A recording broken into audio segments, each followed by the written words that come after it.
आपका भी जमीन आपके पूर्वज के नाम दर्ज है, यानी दादा के नाम दर्ज है, परदादा के नाम दर्ज है, पिता के नाम दर्ज है, तो आज आपके लिए ये जो जरूरी जानकारी है वो जानना बेहद जरूरी है। अक्सर जो है देखने को मिलता है कि जो जमीन का रसीद होता है, कहने का मतलब जो सरकार को टैक्स दे दिया जाता है, यानी लैंड का जो टैक्स आप देते हैं, तो उसका जो लैंड का रिसिप्ट होता है वो दादा के नाम पे है, पिता के नाम पे है। लेकिन अगर ऐसा है तो आपको क्या समस्या हो सकता है, आप क्या समस्या जो है एक तरह से अभी हो सकता है कि आपके पास ना हो, लेकिन आने वाला क्या समस्या है वो जानना बेहद जरूरी है। अक्सर जो है ऐसे बहुत सारे हुए हैं कि जमीन का जो रजिस्ट्री भी हुआ है वो पूर्वज के नाम से हुआ है, और फिर पूर्वज के नाम से उसका दाखिल खारिज हुआ, और दाखिल खारिज के बाद यानी पूर्वज के नाम दाखिल खारिज जब हो गया तो ये दाखिल खारिज के बाद यानी जो एक तरह से लैंड का पूरा रेवेन्यू जाता तो उन्हीं के नाम से जाएगा जिनके नाम से दाखिल खारिज होगा, यानी रसीद उन्हीं के नाम से कटेगा। तो रसीद दादा के नाम से जो है कटना शुरू हो गया और आज तक जो है वो कटता आ रहा है। तो आपको क्या करना चाहिए, कौन सा स्टेप जो है आप लेंगे जिससे आप इस मुश्किल से बच सकते हैं, इस समस्या से आप जो है निजात पा सकते हैं। तो चलिए समझने का प्रयास करते हैं। देखें, अगर दादा की जमीन है, दादा के नाम रसीद है, तो दादा का जो है दो यहाँ पर बच्चा भी है, बड़ा लड़का है, छोटा लड़का है। अब है कि बड़ा लड़का को भी दो बच्चा है, तो यानी दादा के लिए ये हो गया पोता और ये जो है इनकी पोती है, यानी ये बड़ा लड़का के दो बच्चे हैं और छोटा लड़का जो है उसके तीन बच्चे हैं, उनके तीन तरह से जो है पोता है।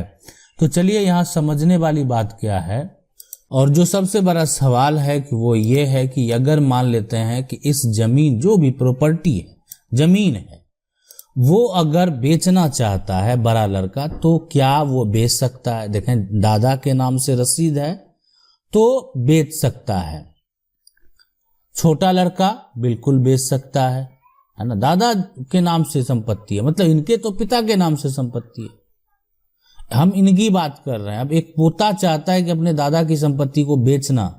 बहुत सारे राज्य में ऐसे नियम है कि आपके पूर्वज के नाम से अगर संपत्ति दर्ज है तो जमीन की रजिस्ट्री हो जाती है। समय यानी समस्या उत्पन्न होता है जो व्यक्ति खरीदता है, मतलब ये पोता चाहे तो इस जमीन को जाके रजिस्ट्री कर दिया, है ना, पोता भी कर दिया, पोती भी चाहे तो पोती भी उसको बेच सकती है ना। ये पोता चाहे तो उसको बेच सकता है, ये चाहे तो इसको बेच सकता है, ये चाहे तो भी बेच सकता है। मतलब हम अकेले की बात कर रहे हैं, मतलब जो चाहे वो उस संपत्ति को बेच सकता है। इसलिए कि जो ये खरीद बिक्री का प्रक्रिया है, बहुत सारे राज्य में जो है, अब बहुत सारे राज्य में कंडीशन अगर है कि जमीन उसी के नाम, जो अगर आपके नाम दर्ज है तभी आप बेच सकते हैं, आपके पूर्वज के नाम दर्ज है तो पहले आप अपने नाम पर करवाइए, उसके बाद आप उसको बेच सकते हैं। तो वहां पर जो है, लेकिन अधिकतर राज्यों में देखें कि संपत्ति पूर्वज के नाम अगर दर्ज है, खतियानी प्रॉपर्टी है, रैयती प्रॉपर्टी है, तो वो उस संपत्ति को बेच सकते हैं, यानी आसानी से उस संपत्ति किसी अन्य को दे सकते हैं। लेकिन समस्या क्या उत्पन्न होता है, समस्या ये उत्पन्न होता है कि अगर मान लेते हैं कि संपत्ति जो है ये एक पूरा प्लॉट है, अब इस प्लॉट का हिस्सेदार जो है मान लेते हैं ये पोता है, मान लेते हैं वैल्यूएशन देखें, एक जमीन जो भी है, दो भाई हैं, हिस्सा अलग अलग हुआ, नाम पूर्वज का ही है, सीधी सी बात है, बड़ा लड़का और छोटा लड़का आपस में संपत्ति डिवाइड किया और उनको लगा संपत्ति तो हमारे पिता के नाम ही दर्ज है, तो क्या दिक्कत है। लेकिन बंटवारा हो गया, जमीन अलग अलग हो गया, लेकिन अब ये अकेला भाई है और ये तीन भाई है। अब अकेला भाई वाला जो है उसको जो जमीन हिस्से में मिला, एक समय ऐसा आया, समय बदलते रहता है, जो प्रॉपर्टी को आप देखे होंगे कि इसको कोई नहीं पूछता था, आज उसकी कीमत कहां पे है। तो समय बदलता है तो जमीन का जो वैल्यूएशन है तो उसके हिसाब से वो बढ़ते रहता है। अब ये जमीन है, आगे आने वाले समय में इसका काफी वैल्यूएशन बढ़ गया। अब लग रहा है कि इन तीनों पोतों को कि ये तो मेरे दादा का भी तो जमीन है, इसमें हम भी हिस्सा ले लेते हैं, क्या बुरा है? सही बात है, क्या बुरा है? कानून में भी जाएगा तो ये तीनों हिस्सा ले सकता है। इसीलिए कि आपने एक सबसे बड़ा मिस्टेक शुरू से कर रखा कि संपत्ति को बंटवारा तो कर लिया लेकिन अपने नाम पर ट्रांसफर नहीं किया। सीधी सी बात है, ये तीनों के मन में चलेगा और कानूनी रूप से अगर ये कोर्ट जाएंगे तो ये संपत्ति का जो है एक तरह से हिस्सा समान रूप से जो है मांगने का प्रयास करेंगे और कोर्ट के द्वारा हो सकता है दिया भी जाएगा। इसीलिए कि इस संपत्ति का कीमत जो है वो काफी अब ज्यादा हो चुका है और ये तीनों को मन में लगता है कि अब इसमें तो ये तो काफी पैसे वाला जो है प्रॉपर्टी हो गया, तो इसमें तो हमको हिस्सा नहीं दिया, मेरे साथ भेदभाव किया गया। लेकिन ऐसा हुआ नहीं।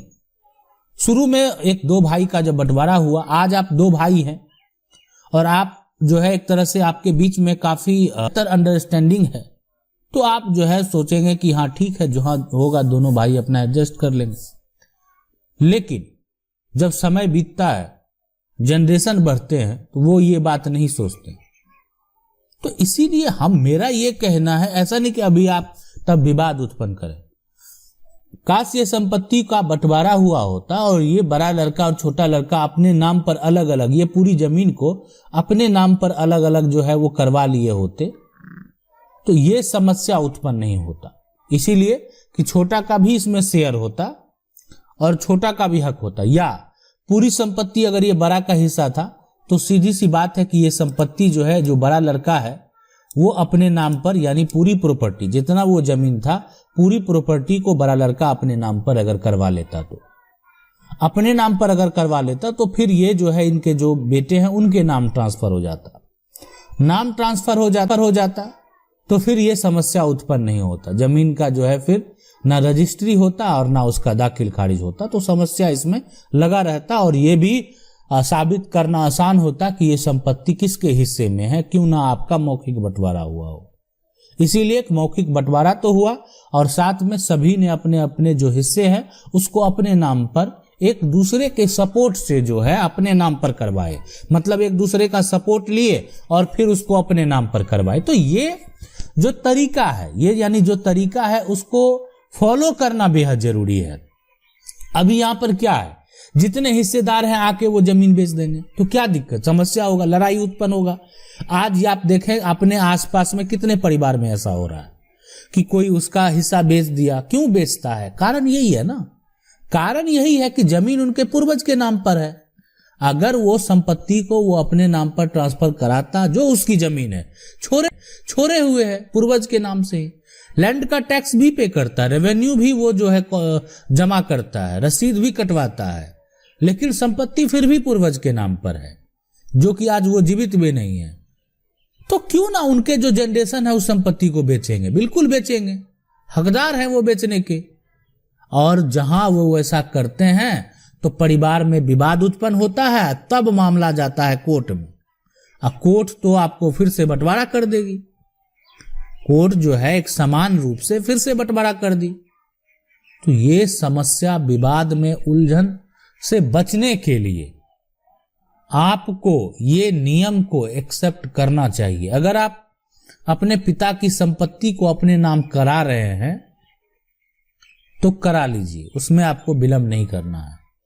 या आपके पिता और दादा के नाम संपत्ति है, सोच रहे हैं, फिर भी करा लें, उसमें विलंब नहीं करना। पर देखें, सवाल ये है कि जो प्रॉपर्टी है अगर आप उसको अपने नाम पर करवाते हैं तो क्या ये समस्या उत्पन्न नहीं होगा? बिल्कुल, देखें ये बिल्कुल समस्या उत्पन्न नहीं होगा। इसीलिए कि ये जैसे ही ट्रांसफर हो जाएगा, है ना, तो ये बात अगर मान लेते हैं ये ठीक है, इसको आधा आधा कर दिया, या ये पूरा पार्ट ही है, पूरा पार्ट बड़ा लड़का, तो ये पूरा पार्ट तो बड़ा लड़का के नाम दर्ज है, तो ये बात, और इसके एवज में कहीं होगा जो छोटा लड़का के नाम दर्ज होगा, तो ये बात से स्पष्ट करता है कि संपत्ति का मौखिक तौर पे बंटवारा हुआ। बंटवारा होने के बाद सभी ने अपने जो है एक तरह से उस पोजीशन को एक्सेप्ट किए, सभी ने जो है अपना जो शेयर है, जो हिस्सा है, उसको एक्सेप्ट किए। और अभी एक गलत तरीके से जो है जमीन का वैल्यू बढ़ जाने के कारण जो और एक तरह से अन्य बच्चे हैं वो उसको जो है कब्जा करना चाहते हैं, उसको गलत तरीके से बेचना चाहते हैं। तो इस तरीके से एक दलील पेश किया जा सकता है जिसमें आपका जो है आप आसानी से केस को जीत सकते हैं। आशा करते हैं वीडियो अच्छा लगा होगा। वीडियो को लाइक जरूर कर दें। चैनल को पहली बार देख रहे हैं सब्सक्राइब करके जो बेल आइकन उसको जरूर दबा लें। मिलते हैं अगले वीडियो में, तब तक